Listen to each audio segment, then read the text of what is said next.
Assalamualaikum dan salam sejahtera. Hari ini saya nak bercerita tentang kontrak sosial Malaysia tahun 1957. Kontrak sosial yang pertama dalam dunia telah dikeluarkan di Greece 2500 tahun dulu. Dan kontrak sosial ni ada nama. Dan nama dia ialah demokrasi. Iaitu satu ikatan, satu perjanjian di antara pemerintah dan rakyat. Sampai hari ini, hampir semualah negara-negara dalam dunia ni menggunakan kontrak sosial 2500 tahun dulu, iaitu sistem demokrasi. Pada tahun 1215, satu kontrak sosial telah diikat di antara King John dan rakyat. Dan kontrak sosial tahun 1215 tu dipanggil Magna Carta. Iaitu satu parlimen akan ditubuhkan dan rakyat akan memerintah negara England melalui parlimen dan diwakil oleh rakyat di dalam parlimen, wakil rakyat, dan raja akan kongsi kuasa, share power bersama rakyat ataupun parlimen, power sharing.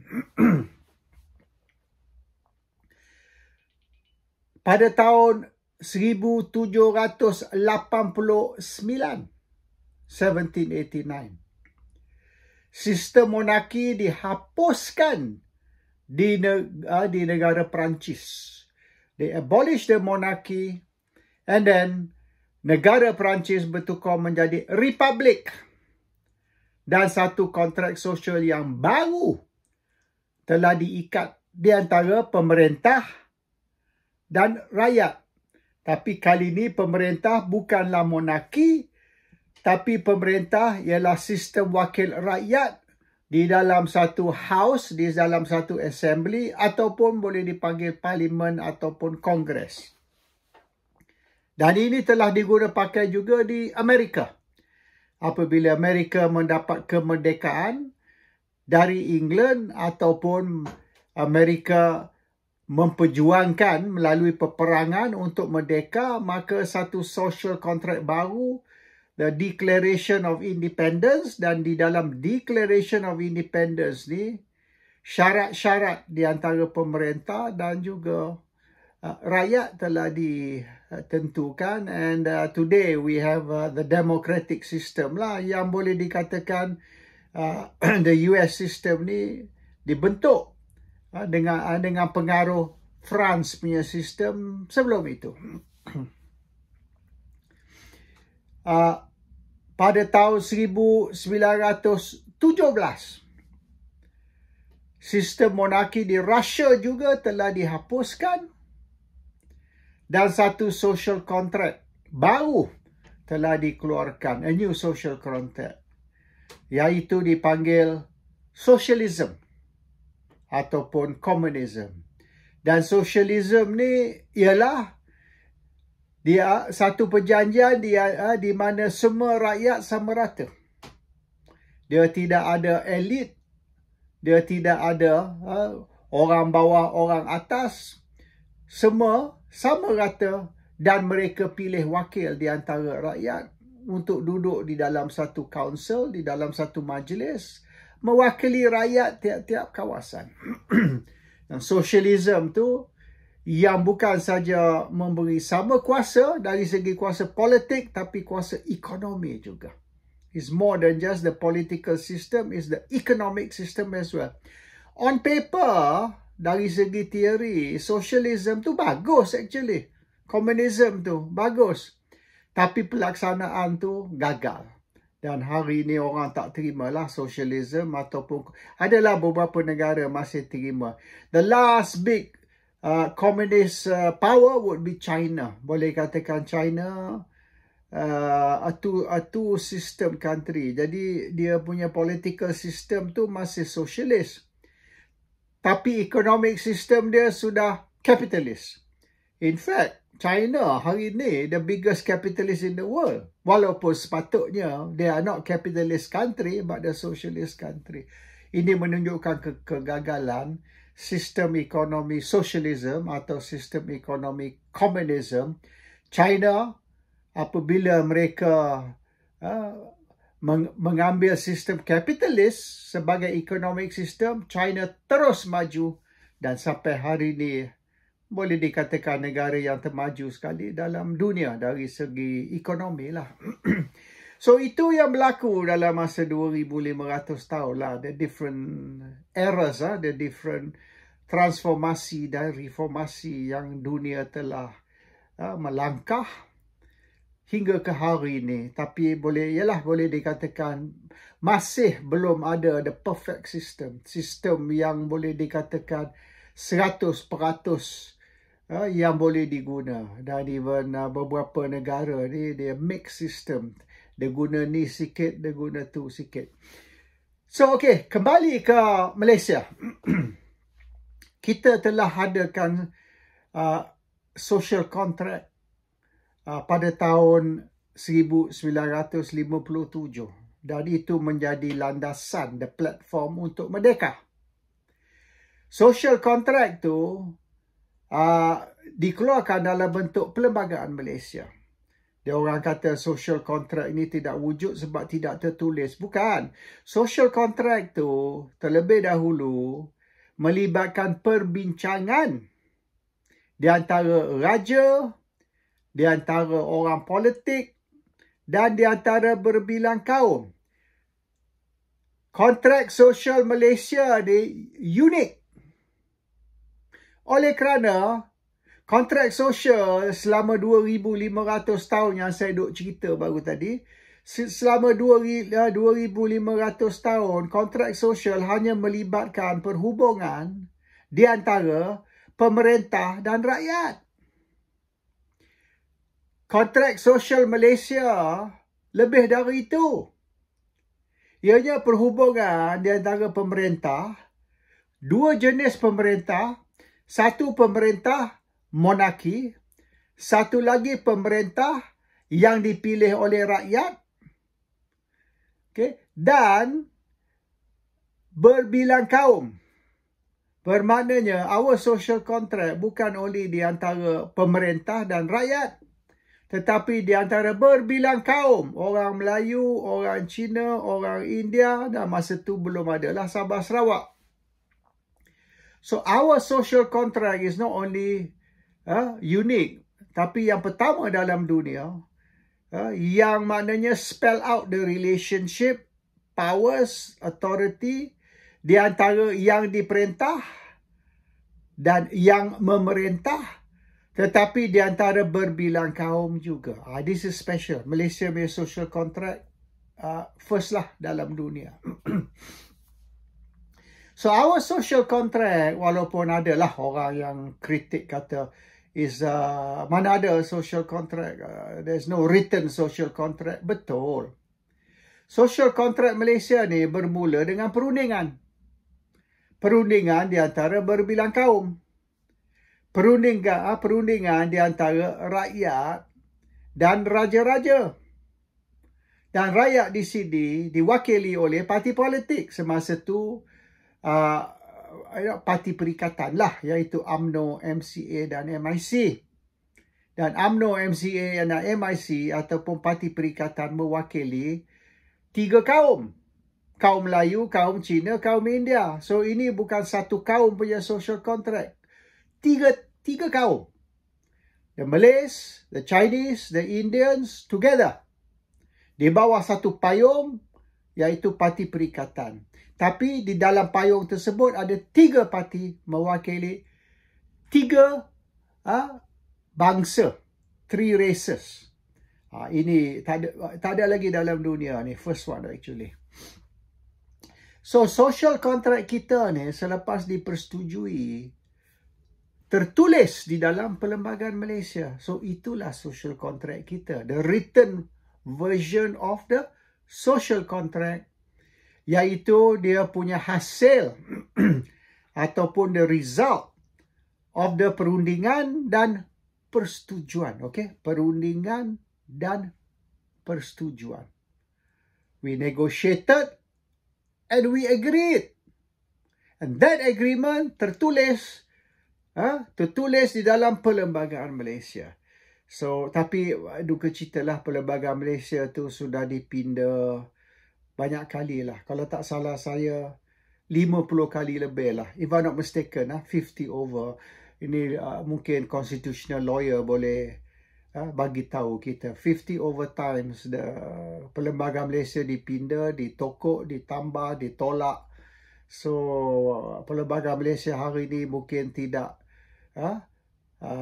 rupa sama dengan the original Perlembagaan Malaysia tahun 57. Tapi itu different subject lah, perbincangan yang lain. So the thing is, dalam social contract kita, iaitu Perlembagaan Malaysia lah, sudah clear bahawasanya, sebagai contoh, the Agong is, the supreme commander of Malaysia, and Islam is a religion of the Federation. Bahasa Melayu adalah bahasa kebangsaan Malaysia. Tapi semua agama bebas. Maknanya walaupun Islam is a religion of the Federation, all religions are free to be practiced. Bahasa Malaysia, walaupun bahasa kebangsaan, tapi semua bahasa boleh diguna di dalam Malaysia. And okay, satu lagi, orang Melayu diberi keutamaan.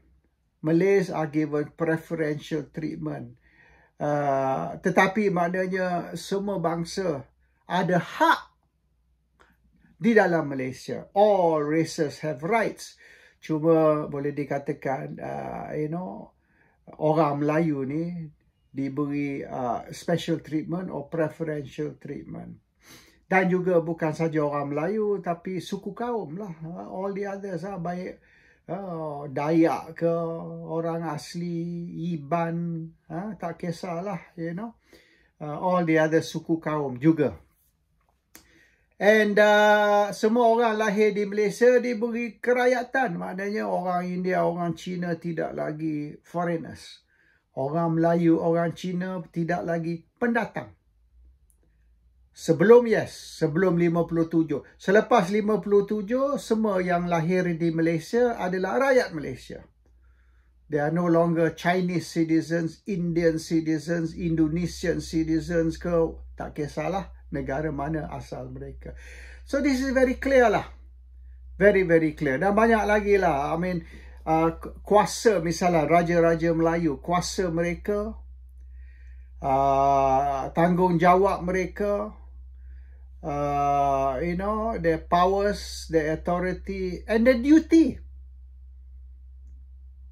Raja-raja Melayu ni pun ada tanggungjawab. They have got their function, they've got their duty, they've got their authority.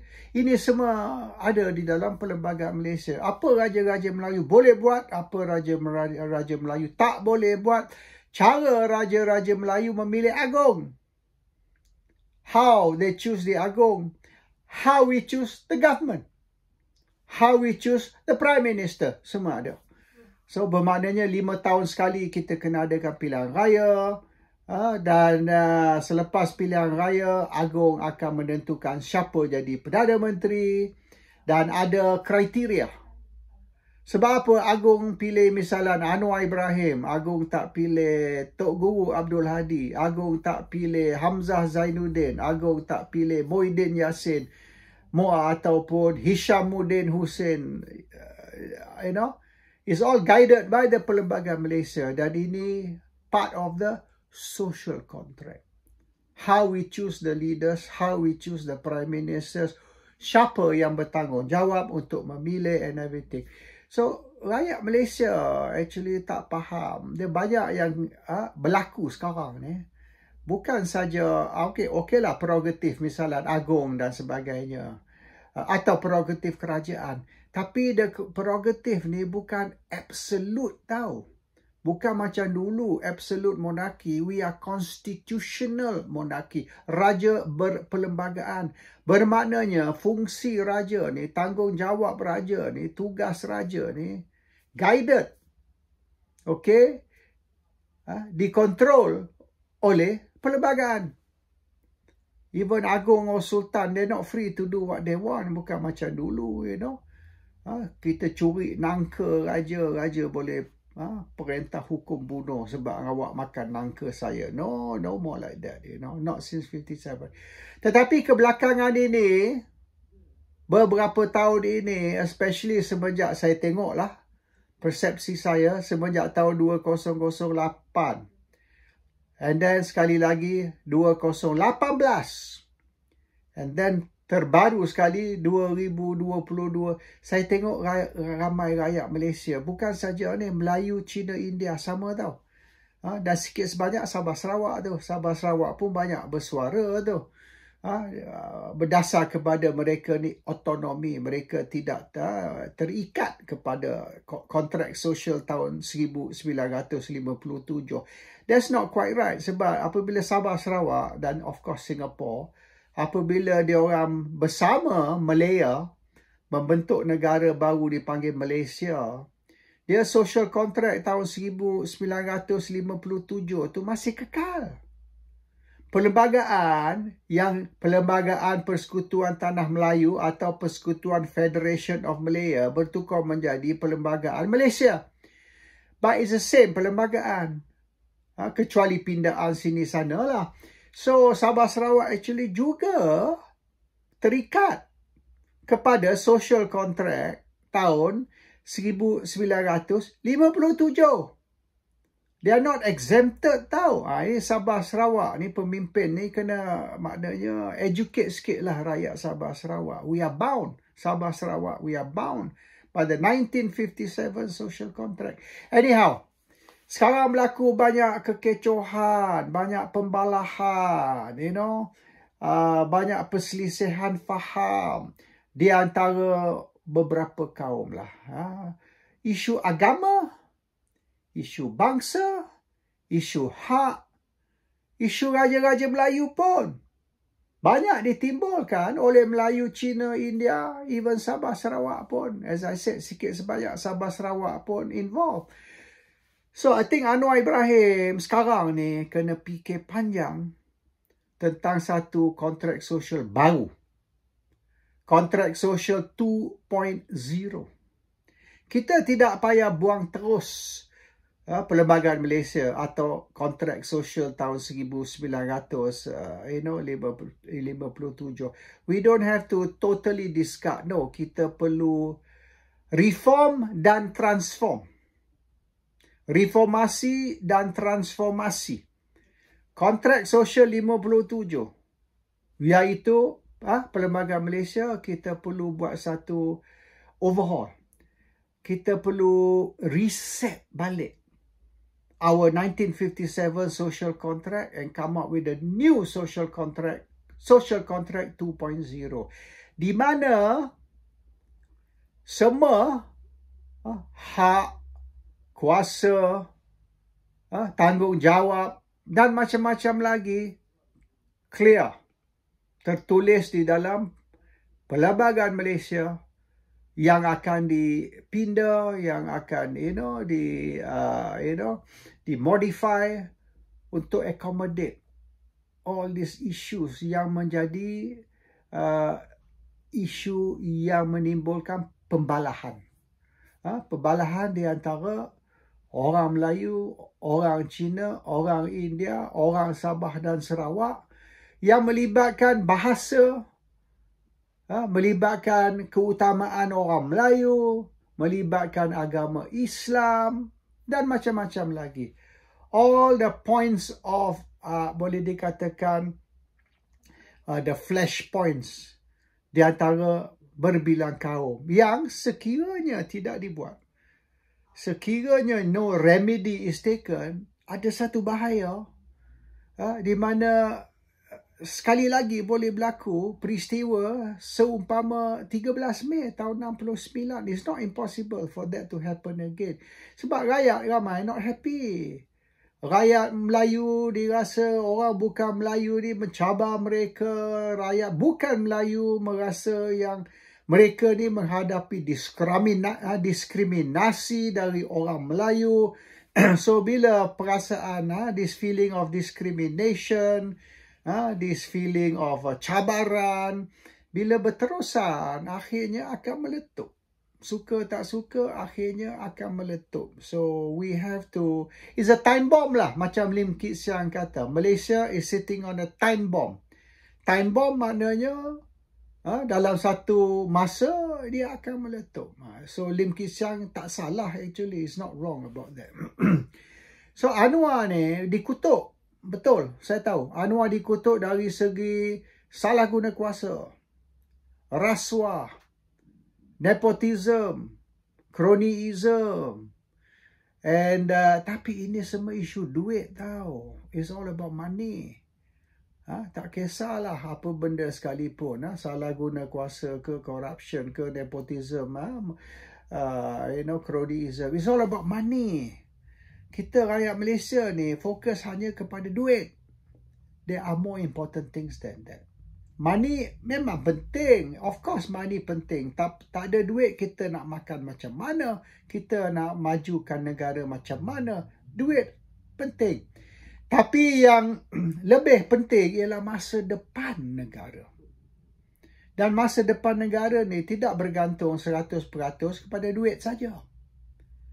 Dia bergantung also kepada kita punya stability, political stability, social stability. Ini very important. Bukan political saja, social. So unless kita maknanya address the problem, iaitu our social contract somehow is not working, dan kita perlu rombakkan, kita perlu transformasi, kita perlu reformasi kita punya social structure, dan kita perlu maknanya satu social contract 2.0.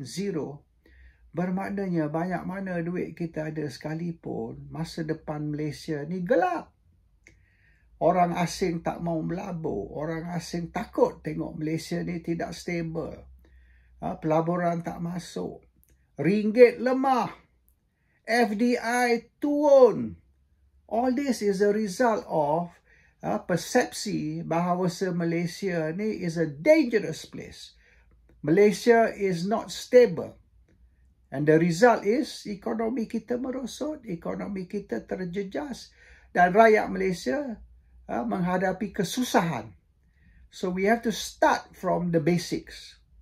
And the basics is Anwar Ibrahim perlu address the new social contract social. Bukan saja di antara pemerintah dan rakyat, ataupun monarki dan rakyat, ataupun parlimen dan rakyat, tetapi di antara rakyat berbilang kaum.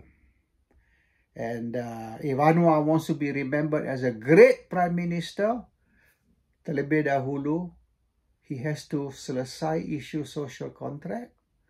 And then from there, we go to selesaikan masalah ekonomi, reformasi di dalam pentadbiran kerajaan, dan the financial administration of Malaysia. Assalamualaikum. Salam sejahtera.